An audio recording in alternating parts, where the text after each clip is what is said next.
rest. So the one thing is to rest. We talk about ergonomics yesterday, and the sign that says tiredness kills. So part of that is to get facilities for people to stop, because one can be charged under our law to driving while tired. If you're tired, then you should have an accident, then you can be charged with driving while tired. And so you stop, you rest, but you have something to eat, because if you need some petrol, you can take some petrol or diesel fuel for your car. Or I haven't seen any yet with the gas that they have in Malaysia. Malaysia has quite a lot of gas rather than petrol and diesel. But we have not gotten that stage. We are moving, at least I think we are moving away more electric vehicles. Not certain that the motorway stations have yet got the electric vehicles. They tend to be driving around town, so within London, etc., within major cities. But as we will say later on, the motorways serve the purpose also as an office venue for people. So let's look at the home working and teleworking.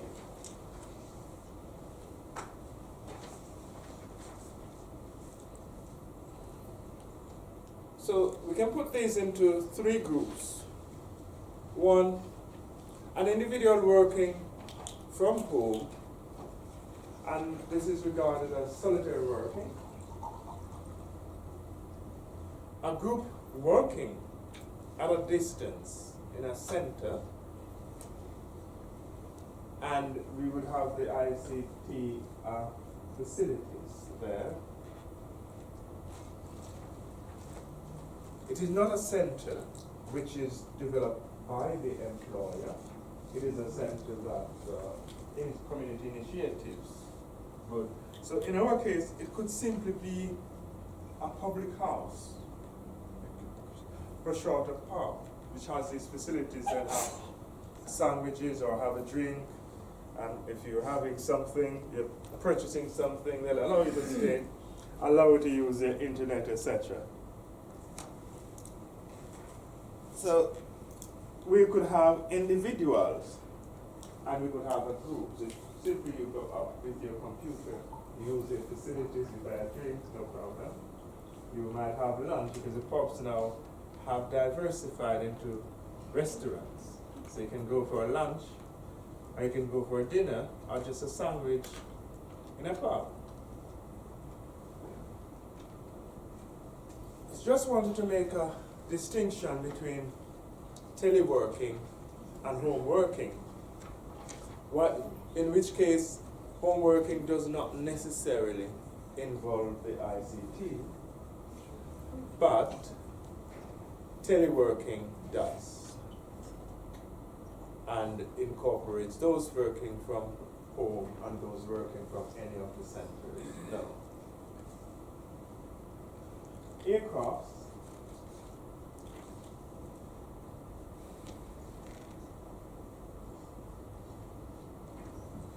I'm just thinking of advancement in aircrafts and aircraft technology. So, formerly, one would be asked to turn off all their mobile phones or electronic gadgets. Now, on most aircraft, they are equipped with the technology which is filter the effects of the mobile phones and other electronic gadgets. So you can turn them on, and you can keep them on. Some will ask you to put them in flight mode. But fundamentally, you can do quite a lot of work. And some, they even have for us, you 3-pin electrical plug, you can charge your computers.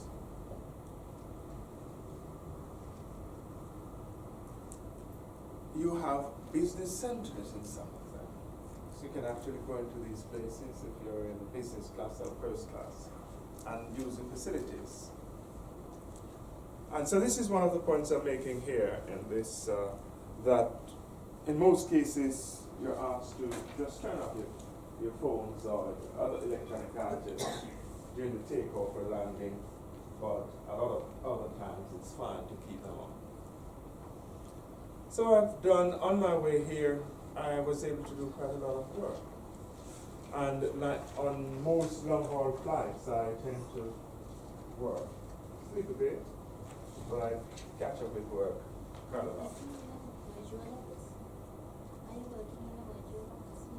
Oh yes, too many times. Too many times. So even motorways, when you stop to relax in a motorway, you take your computer in, or your phone. You can do quite a lot on your phone. So here is the motorway stations now. I've put it far up, the priority. And as I said, in most cases you have got motorways on stations on both sides. And this facilitates your meeting, or people meeting each other. So if you're coming from one direction and your colleagues are coming from another direction, then simply you decide which side of the motorway you'll be. And then you can meet each other. Other companies in other countries, other companies in another. So this is, for example, if you're in the United States and you take a motorway. So, but you don't have it here. I can't see the motorways. You can see petrol stations, but not the motorway stations as we have it. So you can only stop here in Malaysia and take the fuel. If you might be lucky to find a hotel near the petrol station. So this would be similar to what we have, but not quite well designed, purpose-built, as the motorway stations that we have. So the motorway stations would have the facility for you to go and use the washroom and restaurants for you. They'll have shops, so you still can purchase gadgets to take with you. And in a number of cases, as I said earlier, and I'm saying down there, is that you also have hotels attached to them. And so if you feel like staying for the night, you can also stay the night or just stay to rest well enough to recover from your journey. There are walkways which connect the two stations on both sides, so you don't have to think you're not allowed. One is not allowed to cross the motorway anyway, otherwise you'll be arrested and endangering lives, even your own lives.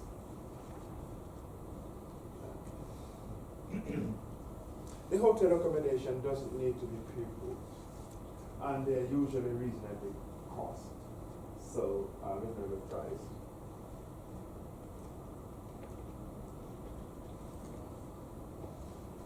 Okay, some office-based facilities for flexible working.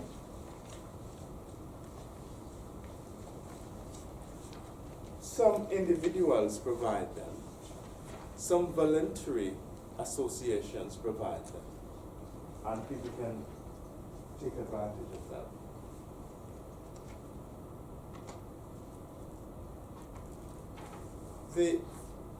If, for example, CEB's employees decide to use these facilities, if they allow flexible working and they wanted to use these facilities, then you have no control over the people who use them. They just go and use them because they don't want to be at home.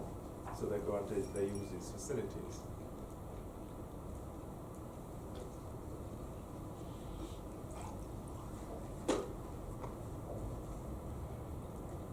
Okay, so some of the ones that are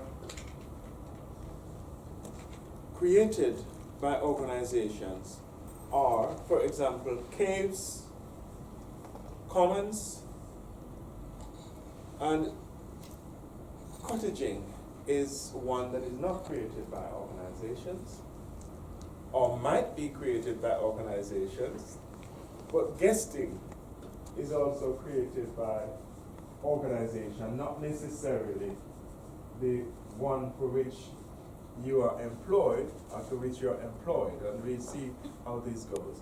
We have just-in-time offices, You have televillages, relay stations. We're going to be discussing these quickly. So,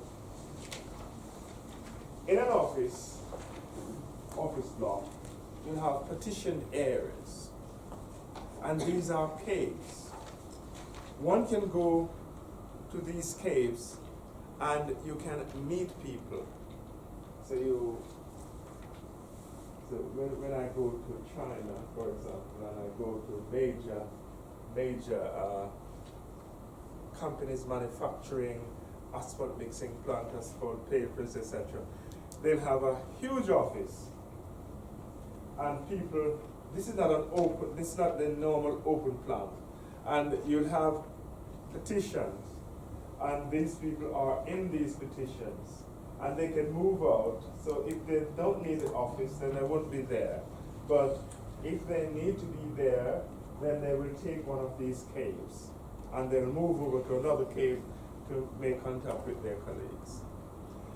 Commons are now the open plant type, which again, very much occurring in Malaysia, in China, in the United States, United Kingdom, and some other European countries. This setting is good, but one of the problems with the commons is that you have no privacy for client confidentiality. So that if people have got a visitor or a client and one is discussing other clients, then it's a problem, and therefore you could have, for us, a breach of confidentiality, and therefore you might end up having a legal quagmire.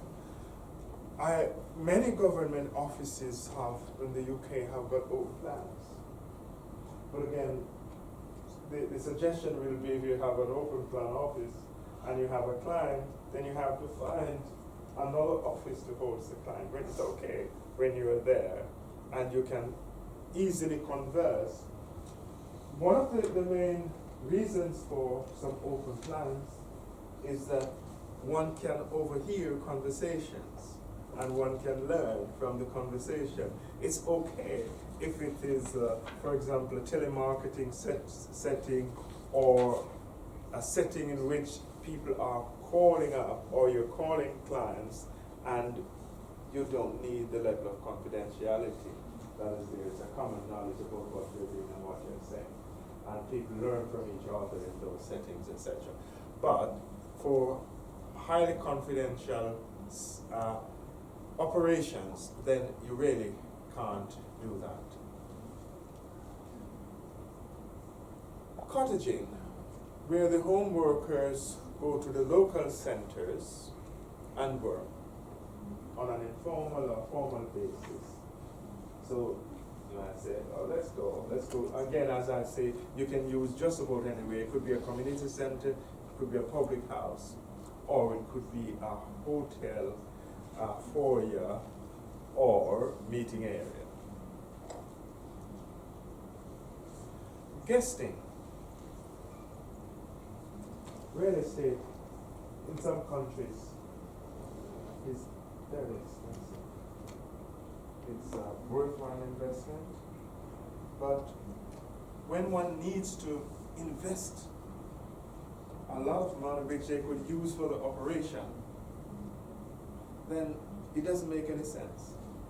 So wherever flexible working is allowed, then the people who traditionally had the real estate, they still have the space unutilized. But there are other enterprises who would make use of these places. So you ask them to come in and share. You don't have as many people anymore in the offices, because people only need to go to the offices when they need to meet other people or when they need to meet clients. So, one, the host will get some revenue. The guest will also save quite a lot, because the usage cost will be far less than the market rate. Just-in-time offices could be set up by the organization itself, or could be facilitated by a private company. And simply, you could either call up or go on the site and book a room for an hour. It's done by the hour, for the whole day. If it's from the organization, then the employees won't pay. But if it's from a private company, then of course you will pay for the facility.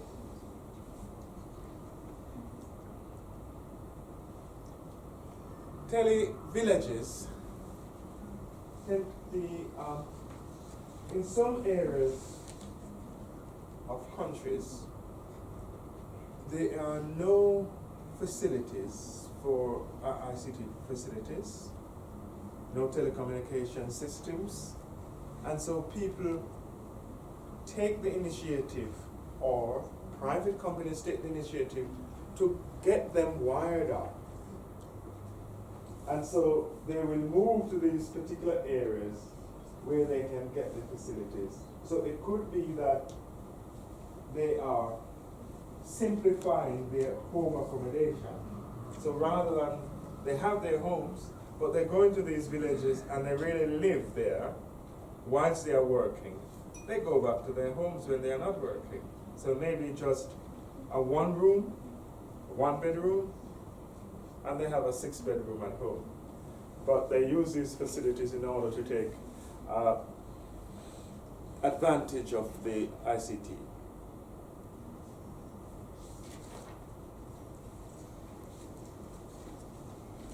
Relay stations.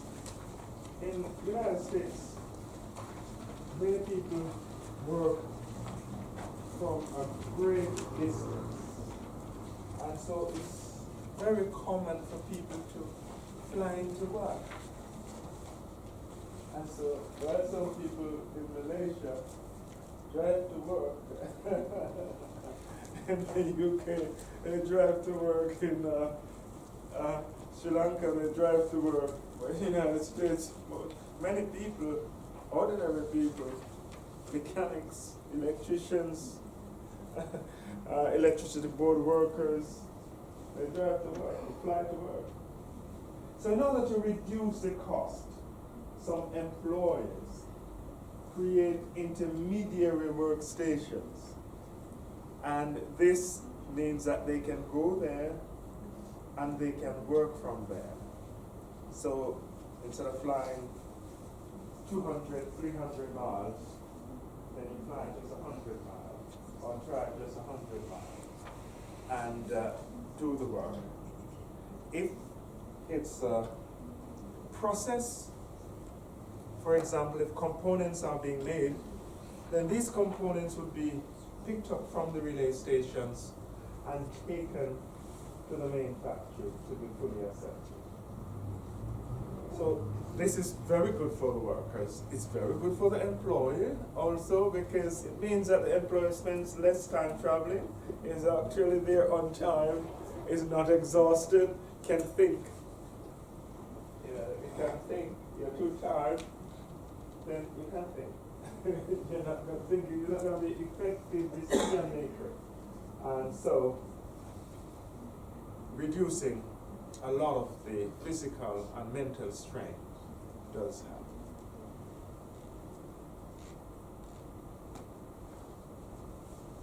So, the point I'm making here is that it's the relay stations are actually different from the teleworking stations.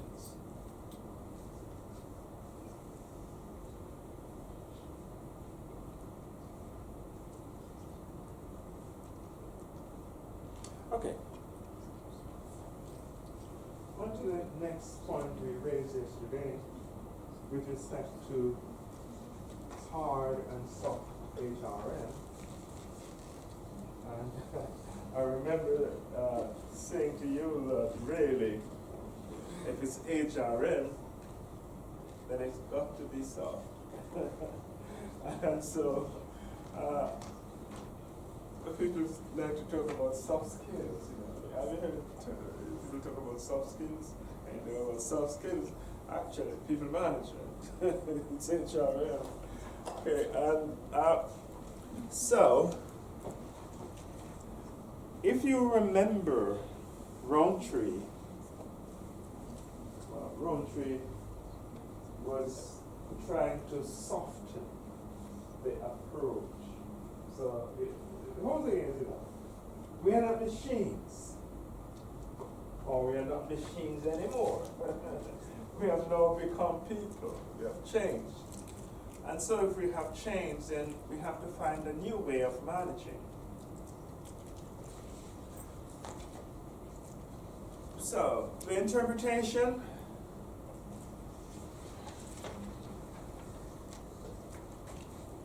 We spoke of Rowntree and we spoke of McGregor, from 1921.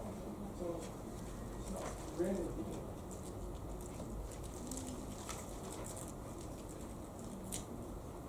Then we can look at people such as Burns and Stalker, 1961. And what Burns and Stalker try to get the people, and one of the points that I made yesterday with respect to change. It doesn't matter what we do in our organization in terms of the innovation we bring into play. We are affecting people. So it's about change in human systems, biological systems, advanced biological systems, humans. So, if we want to change to be successful, then we must think of the people. I can